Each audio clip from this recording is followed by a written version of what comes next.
Okay, I think this is the part that comes with the demo.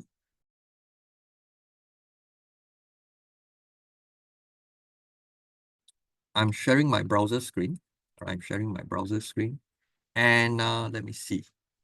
Okay, I hope you are seeing, or it's not too small for you. So right at the center, this is the part where we can select what kind of encryption method. All right, there are many encryption methods, and some of them are quite obscure. But for us, we are going to use Caesar cipher, all right, which the link that I provide already select Caesar cipher for us. Okay, next, I think in my slide that I was trying to present to you, it comes with an encrypted text. And I'm going to paste it inside our group chat also, so that you can then have a look. All right, so I have the text here. Okay, let me just zoom in.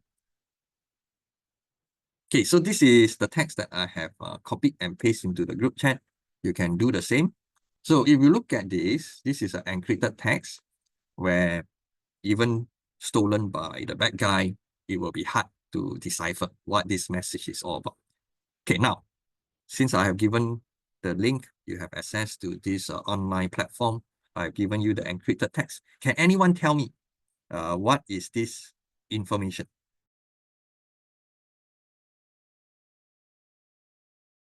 He say that it is a -7. All right, so I put in -7. All right, and all of you will be able to see in the share screen. Yeah, it's our last lecture. Right? Is this the only key? Can anyone share with me what other key that we can break this code other than -7?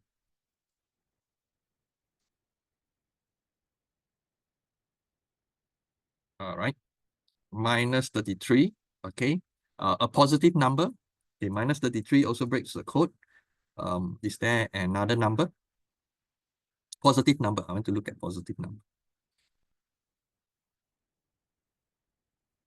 Anyone?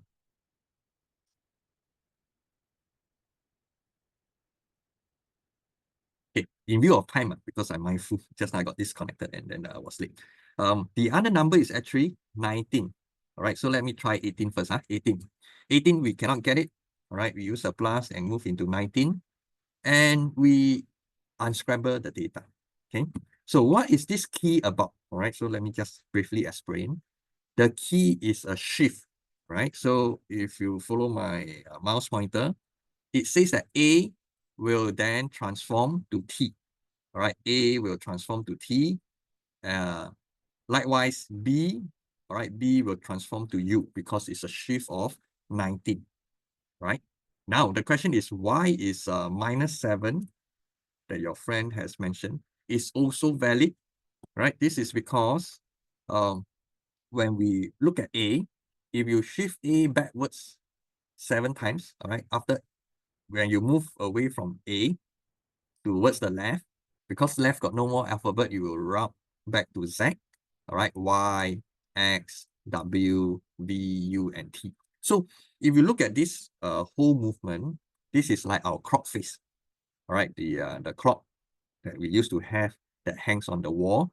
When the hour hand move from 12 to 1, 2, 3, 4, 5, all the way to 12, after 12, it will move back to 1. So it is a loop, right? It is a loop, just like our angle 360. When the angle of a circle, you move through the circle beyond 360 degrees, it will then go back to 0 degrees, sorry, to 1 degrees again. And this is that cycle, all right? When we do encryption, it has this similar effect, right? That loops through.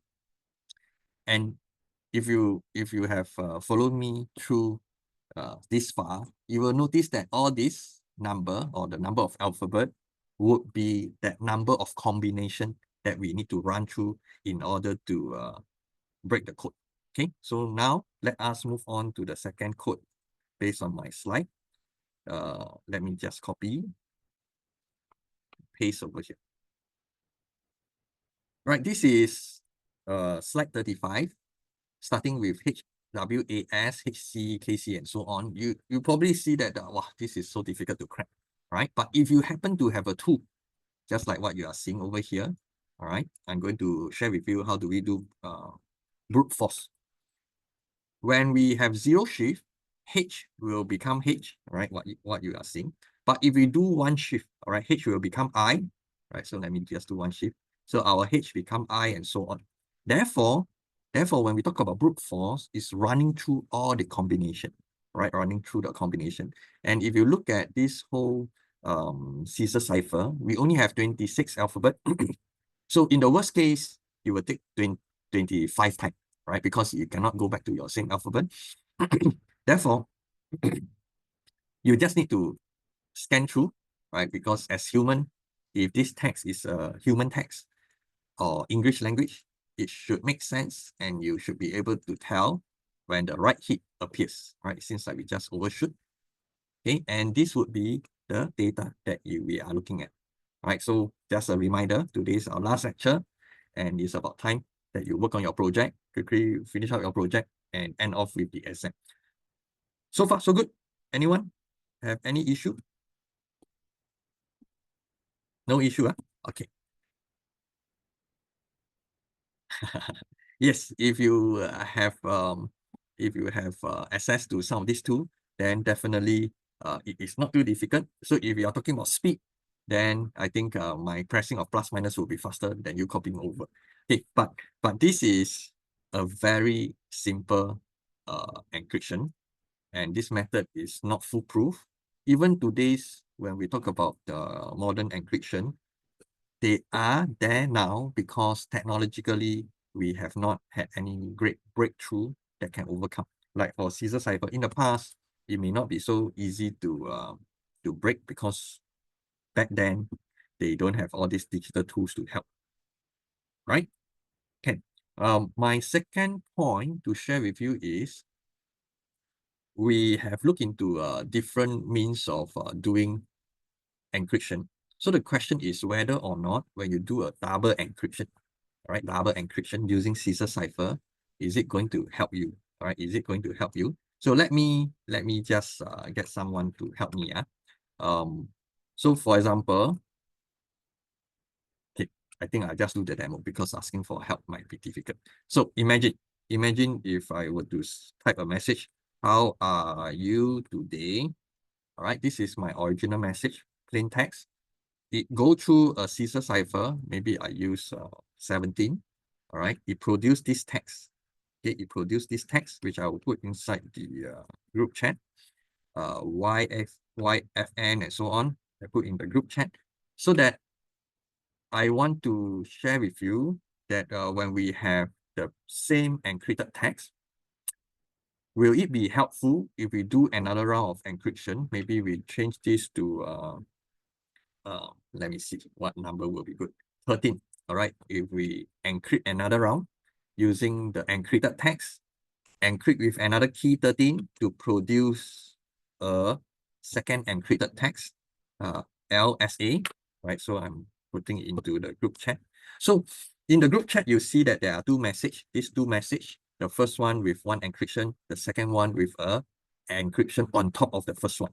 So is this more powerful or are we still looking at the same level of difficulty? Okay, so think through, all right, you think through. I'll give you a couple of seconds. The question is whether or not doing 2 rounds of Caesar cipher, did we make our encrypted text more challenging? Right, the answer is no. Okay, let me share with you why by doing Caesar cipher 2 times, we are not making the complexity of the encrypted text more challenging. This is because even though we run through encryption 2 times, remember we have talked about brute force. In this Caesar cipher, what is the combination that we need to run in order to test all combination? It is the number of alphabets that we have, 26. Okay, so even if you do 10 times Caesar cipher on the same text, it will not add complexity. This is because you just need 26. I mean, you need to just look through one round, you will get the answer. So let me go through with you this time around. All right, so 0, 1, 2, 3, 4, 5, 6, 7, 8, 9, and at 9, we already cracked the code. All right, so we don't even have to go way towards the back because some of this encryption, we are just going around the circle, right? No matter how many rounds you turn, if it's 4 o'clock, it's still at 4 o'clock. Be it you move more than 16, all right? 16 hours is equivalent to 4 o'clock. So that is where having more rounds on the clock doesn't really make much of a change in the complexity. Okay, I hope this demonstration help you with some understanding about encryption. All right, so these two, I think I've run through with you. Therefore, in today's context, where is my laser pointer? There are standards already, right? There are data encryption standard called DES. There are advanced encryption standard called AES. These are hyperlink. You can read them up. I think they are wiki link to share with you. I want to draw your attention to this part, all right? When we know about standards, standards are documents that open to the public, everybody can see. Then, have you ever wondered if these encryption methods, all right, are publicly known, then why are they still secure? For example, you have a number lock. You tell people how your number lock works, all right? Will that make it easier for people to crack your number lock? And this is the power of having it to share publicly. And I want to draw your attention to the case of open architecture. All right, so in this particular example, when we make it available to everyone, this includes academia, researchers, corporates, and so on. So everyone are actively looking into the concept, looking into the methods, encryption methods here. And when they realize that there is loopholes or there's a chance of bad guy tapping on any of the vulnerabilities, they can then quickly come up with patches, coming out with ways to overcome or remove those vulnerabilities. Therefore, the key concept here, when we talk about encryption, we are keeping it open to let everybody study so that we can advance together, hoping that the good community can progress faster than the bad guy, right? So this is the key idea behind all this. And why is it still secure? You have learned earlier, or you learned about brute force. In order to crack some of today's encryption methods, because of the sheer size, the number of combination that you need to run through, even with today's fastest computer, it will take decades or even centuries to finish up all the brute force combination. Therefore, it is still a challenging feat for today's computation system. Some of you might have heard about this concept, quantum computing, and so on. So there's an article talking about quantum supremacy, which means that quantum computers can crack codes quite quickly, just like what Jared has shared earlier on, right? Gen AI or Google can help to decipher very quickly. But in today's context, for current encryption, quantum computers seems to be one of the threat. But at this juncture, it has, I mean, this threat has been there for more than 5 years, all right? But there hasn't been major change in encryption methods. It means that the fear, all right, that all the encryption methods will fail is still not there yet. And now people are, looking at sidetracking on Gen AI and not so much about computation, all right? Not so much into quantum computing and so on. But the day will come, hopefully the good community from the universities and researchers would then come up with better means to do encryption. So one of the methods to avoid getting cracked by quantum computers is to have encryption using quantum techniques. So they are going to use more powerful computational techniques to come up with more powerful encryption to make it safer for us in the future. So in order to stay secure, I think this is closing to the end already. We have to, all right, keep an open mind, keep ourselves and our equipment up to date so that we know what are the latest development, what are the new things that is coming along, right? So these are the things I mentioned before, vulnerabilities, patch your system, right? Or patch your knowledge, because sometimes we often be contemplated thinking that everything will be safe with the best lock, but you will never know. The best lock may fail. There will be even better locks coming along. Putting additional layer of encryption. So here, just to highlight again, when we look at Caesar cipher, although we put in second layer or even third layer, it is not going to help. Therefore, in future, when you are looking into protection, you have to ask yourself whether the additional layer of protection really adds challenges and difficulties to penetration. If it's not, then that suggestion to add additional layer should not be implemented because it's just a waste of time and resources. So back to personal habits, all right? Try to come up with different ways of making your own password, adding symbols. Nowadays, you notice that for change of password, they are really doing a check before you can submit. Therefore, try to add in more combination. As you have learned from me today, that the combination will add more complexity, or at least the number of combination to be tested. If they were to use brute force, the more combination, the longer they will take to crack it. Okay, change your password. Okay, back to server.